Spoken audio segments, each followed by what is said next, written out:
जैसे गाय दो तरह से दूध देती है, एक तो खवाए के प्याए के बाकी नीचे बछड़ा लगाए के, और एक देती है इंजेक्शन लगाए के, है ना। तो जो बछड़ा थन से लगता है तब जो दूध आता है वो अमृत होता है, और जो जबरदस्ती इंजेक्शन लगा के जो दूध निकाले होगा वो अमृत होगा, वो जहर होता है। तो ऐसे ही संतों की हम सेवा करें और अपने जीवन में पुण्य कर्म करें, इतनी सेवा करें कि संत की आंखें हमको ढूंढें कि सेवा तो दिख रही है पर सेवक कहाँ है? सेवा तो दिख रही है, तो कब दिन संत खुद बुलावेगा कि बेटा कौन है जो इतनी सेवा कर रहा है, मेरे पास तो आवे। संत हमारे दर्शन करेगा खुद, है, उस दिन हमारा जाना सफल होगा, है ना। और हम जो सोचें कि साहब हमारे दर्शन करके संत खुश हो जाएगा और हमारी जबरदस्ती दर्शन करा दो, तो वो अपराध है, वो अहंकार वृत्ति है, वो नीच वृत्ति है। सही वृत्ति है कि हम सेवा करें, हम पुण्य कमाएं। जब पुण्य जब इकट्ठे होते हैं तो अपने आप दर्शन का संयोग बनता है। तो भैया ये शाम संस्मरणात् पुंसाम सद्य शुद्ध्यन्ति वै गृहाः किम पुनर्दर्शन स्पर्श पाद शौचासनादिभिः।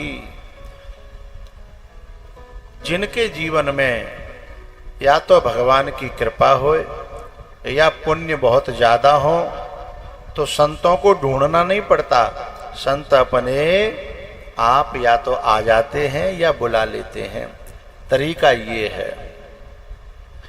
उसके बाद भैया परीक्षित जी ने अपने मन की बात रखी। उन्होंने, परीक्षित जी ने कहा कि ऐसे ऐसे मेरे जीवन में मुझे श्राप लगा है, और अब आप ये बताइए कि मनुष्य को अपने कल्याण के लिए क्या करना चाहिए। कौन से मनुष्य को? बूढ़े को कि जवान को कि बच्चे को नहीं कहा, बोले जो निरंतर मर रहा है। ये पूरे मनुष्य समाज के लिए प्रश्न है, केवल अपने लिए नहीं है, क्योंकि परीक्षित स्वार्थी नहीं है। स्वार्थी तो केवल अपना स्वार्थ देखता है, अपना काम बनता और बाढ़ में जाओ जनता है, ऐसा करता है स्वार्थी। लेकिन जो इंसान, जिसके अंदर इंसानियत है, वो पहले राष्ट्र का भला देखता है, समाज का भला देखता है, पूरे गांव का भला देखता है, फिर अपना भला देखता है। इंसान इंसानियत से भरा हुआ, और जिसकी इंसानियत मर गई है वो अपने 100 रुपए के फायदे के लिए दूसरे का 1000 का नुकसान करा देता है। उसका जमीर मर जाता है, उसकी इंसानियत मर जाती है, तब ऐसा कर पाता है? तो उन्होंने जो प्रश्न रखा कि पुरुषस्य यत् कार्यम म्रियमाणस्य सर्वथा। जो म्रियमाण माने निरंतर मर रहा है, तो गिलौदपुर में जितने बैठे का सब कोई मर तो ना रहो तुम में थे हैं? कछु लोग यूं कह रहे हैं ना ऐसा हो ना मर रहे। अच्छा, वैसे सत्संग में बैठे हो उतनी देर तो जी रहे हो, बाकी तो निरंतर मर रहे हो। जादनाते जन्म ले का बैदनाते मरे वो चालू है गो।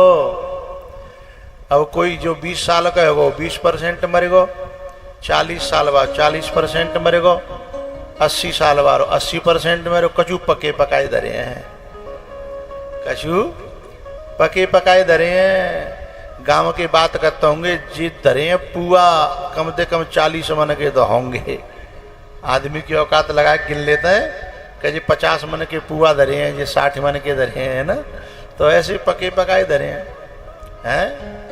चली जा रही है उम्र धीरे धीरे, चली जा रही है उम्र धीरे धीरे।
जिंदगी इम्तिहान लेती है,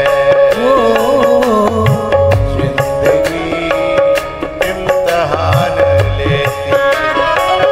दोस्तों की जान, दोस्तों की जान, दोस्तों की जान लेती है।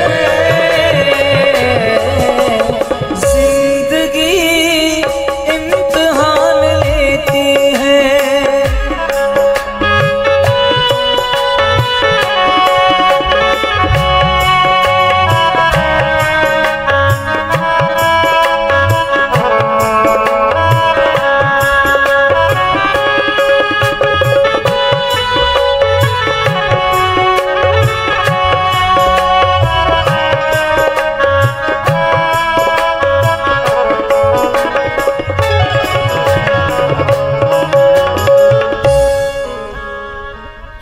चली जा रही है उम्र धीरे धीरे, चली जा रही है उम्र धीरे धीरे।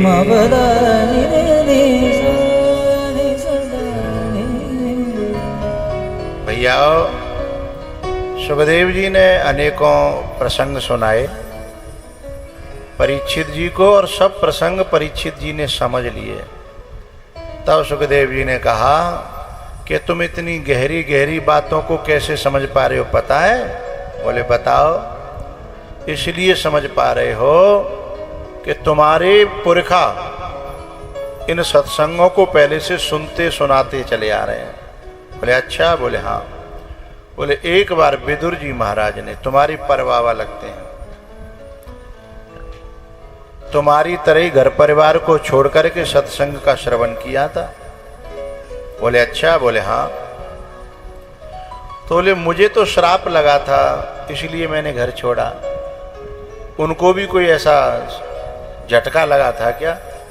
क्योंकि बिना झटके के आंखें खुलती नहीं है ना। आदमी के जीवन में कोई उथल पुथल होती है तो उसकी आंखें खुलती हैं। भैया तो सुखदेव जी ने कहा कि हाँ, उनके जीवन में भी कुछ ऐसा घटित तो हुआ था। बोले क्या? आपस में बात मत करो।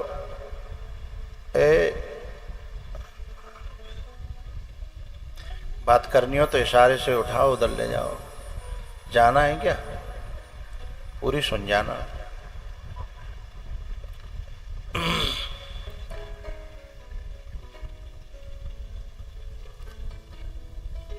परीक्षित जी ने जब पूछा कि मुझे उनकी कथा सुनाओ, तब सुखदेव जी ने बताया कि भगवान श्री कृष्ण शांति दूत बनकर के आए, और शांति दूत बनकर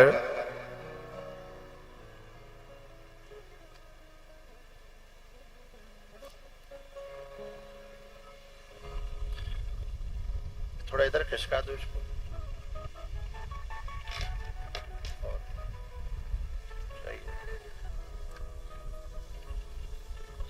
दुर्योधन ने कह दिया कि सूचग्रे नहीं बदाश्यामी बिना युद्धेन केशव, मैं सुई की नोक के बराबर भी जमीन देने वाला नहीं हूं। जब ये कहा